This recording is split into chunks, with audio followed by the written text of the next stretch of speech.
This here is a regular tire track. This is on the sod field. This is after one season, full season of the sod field. How it's pushed the mud and cuts pretty deep track for us. This is the same conditions as the previous track. This here is a tire track. And this track here, I would say, is probably a good 12 to 16 inches deep. See how the bottom of it's shaded because of the sun. You can start seeing how the tires are cutting in to the ground on the sod. Again, this is after just one season. Now here's a pivot walker track under the same conditions that we just come off of as compared to the tire tracks. But as you can see, it doesn't shove the mud outwards or forwards or backwards. It pretty well keeps it right in place. The design of these feet are to help hold the mud underneath it. And so like a tire will act like a squeegee and shove your water and your mud ahead. Where this here will allow, it'll actually kind of trap the mud underneath it, and if there is extra water, I've seen them just water right back over it. Another thing I have noticed is these tracks on the pivot walker, they're always dry. They don't hold water like a normal pivot track will. You know, you can come back to pivot later in the next spring and still got water standing in the tracks, where on these, for the most part, that I can tell, that they just don't hold any water in the track, so which is a big plus.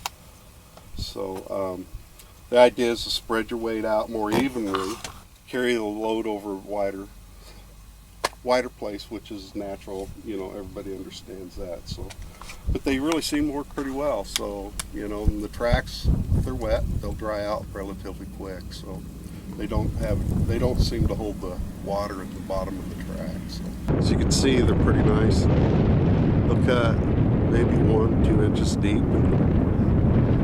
And this is after a full season, a year. This is a year.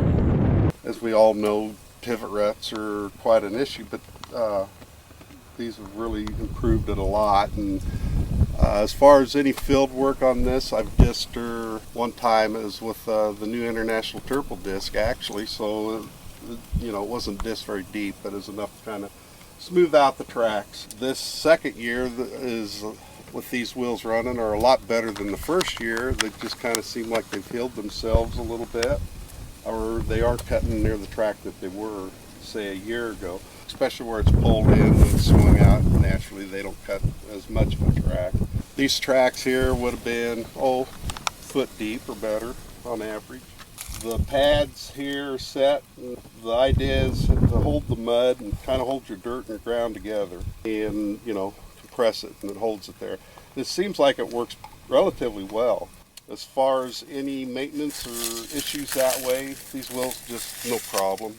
I put them on, ran them one circle. I did tighten the lug nuts one more time, and from that point on, they just have not been an issue. As you can kind of see, the pads don't quite come down exactly flat. As it turned out, it's actually a good deal because you break the seal. And so these pads don't seem to build with mud, especially if you got the water, the sprinkler system keeping these pads wet. Mud doesn't have a tendency to stick to it. As you can see, they just pre-flop. They just got gravity on your side. There you go. It's pretty impressive how that doesn't shove the mud forward or back. It just kind of holds her in place.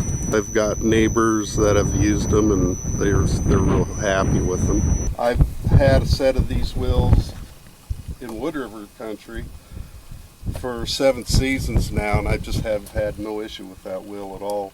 And on that particular pivot, we flood irrigate down into the corners, and it's just wonderful that there's no track. They seem to work well.